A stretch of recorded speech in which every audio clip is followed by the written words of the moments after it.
అన్న అల్లు అర్జున్ యాక్టింగ్ ఉందన్న బీవచ్చం అన్న. కెరియర్ లో ఇంతవరకు ఎప్పుడు చేయలే అన్న ఆ క్యారెక్టర్. అంత బీవచ్చంగా చేస్తాడు. అదర్ ఫ్యాన్స్ ఎవరు తప్పులు పట్టినా కింద నుంచి పై వరకు మేక్ ఎక్కించినట్టు. ఏ ఫ్యాన్ అయినా ఎవరు ఫ్యాన్స్ అయినా మెచ్చుకోవాల్సిందే. కింద నుంచి మేక్ ఎక్కించినట్టు. అదర్ ఫ్యాన్స్ ఎవడన్నా కామెంట్ చేస్తే కింద నుంచి పై వరకు మేక్ ఎక్కించినట్టే. ట్రోల్ చేసేవాడికి ప్రతి ఒక్కడికి సినిమా చూసాడు అనుకో దిమ్మ తిరిగి మైండ్ బ్లాక్ అయిపోతుంది. అలా ఉంటుంది సినిమా. లాస్ట్ 15 నిమిషాలు ఉంటుందన్న యాక్టింగ్. ఎప్పుడు కెరీర్లో ఎప్పుడు చేయట్లే ఆ క్యారెక్టర్. అలాంటి క్యారెక్టర్ కానీ అన్నదమ్ముల సెంటిమెంట్ కానీ ఒక ఆడపిల్ల విషయం కానీ ఆడపిల్లలు టచ్ చేస్తే ఎలా ఉంటుందో చూపించాడన్న.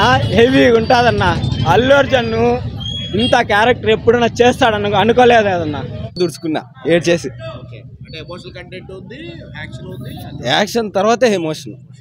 అట్లా యాక్షన్ అయింది, ఇట్లా ఎమోషన్ వచ్చింది. మూవీ అయితే ఎక్సలెంట్ గా ఉంది. క్లైమాక్స్ ఫైట్ అయితే one of goose bumps. Excellent గా ఉంది మూవీ. నేను ఎన్టీఆర్ ఫ్యాన్. ఒక అల్లు అర్జున్ అన్న మూవీ ఎక్సలెంట్. ఇన్ని మూవీల పైన Pushpa 2 excellent climax fight. Excellent గా ఉంది మూవీ. అందరూ చూడాలా. ఇచ్చి ఓతకొచ్చే ఎక్సలెంట్ గా ఉంది. ప్రతి ఒక్క ఆడియన్స్ చూడాల్సిన మూవీ. ఏ ఫ్యాన్ అయినా చూడాల్సిందే. ఏ ఫ్యాన్ అయినా ప్రతి ఒక్క మెగా ఫ్యాన్ కావాలండి, అక్కినేని ఫ్యాన్ కావాలండి, ప్రతి ఒక్క ఫ్యాన్స్ చూడాల్సిన మూవీ. ఇండస్ట్రీ గొప్పగా మన కాలర్ ఎగేసుకోవచ్చు మన ఇండస్ట్రీ గురించి. ఎక్సలెంట్ గా ఉంది. అందరూ చూడాలి మూవీ. అంత భారీగా ఉన్నాడు.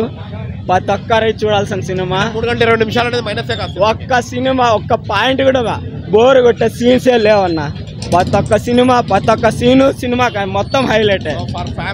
ఫ్యామిలీ మొత్తం అన్న కానీ తమ్ముడు కానీ మదర్స్ కానీ వదినలు కానీ ప్రతి ఒక్కరు ఫ్యామిలీతో చూసారనుకో బీవచ్చంగా ఉంటుంది సినిమా. ఒక ఆడపిల్లని టచ్ చేస్తే ఎలా ఉంటుందో చూపించాడన్న. కేజీఎఫ్ అన్ని వేస్తాడన్న. ఒకే దెబ్బతో వేస్తాడు. ఒకే దెబ్బతోనే అన్ని 300 కోట్లు అన్నారు కదా. ఒకే రోజులో కలెక్షన్ మొత్తం డే 1లో వచ్చేస్తుంది కలెక్షన్ అంతా. అలా ఉంటాడు అల్లు అర్జున్. మాస్ జాతర చేశాడు. ఇంకా బీవచ్చంగా ఉంటుంది అన్న. ఆ లాస్ట్ సీన్ ఉంటుంది జాతరలో. అబ్బా హెవీ అన్న సీన్ అయితే. ఏ హీరో కూడా ఏ ఫ్యాన్స్ కూడా ఎక్స్పెక్ట్ చేయరు. అలా ఉంటాడు. అవునన్న భారీ ఉంటాడన్న. ఆ యాక్టింగ్ కి అతను ఆ డ్రెస్ లేడీ గెటప్ వేయడానికి గంగమ్మ వేషము భారీ బీవచ్చంగా ఉందన్న. అది ఎక్స్పెక్ట్ కూడా ఊహించండి అన్న. ఇంత భారీ యాక్టింగ్ చేసింటాడు అని ఆ గంగమ్మ జాతరది ఎక్స్పెక్టేషన్ ఇంకా బీవచ్చంగా ఉంటారు. అవునన్న. ఫ్యాన్స్ కాదన్న అదర్ ఫ్యాన్స్ కూడా అలాగే ఉంటారన్న. ఆ సీన్స్కి ఆయన యాక్టింగ్కి ఆయన వేసిన డాన్స్కి హెవీగా ఉంటాడన్న.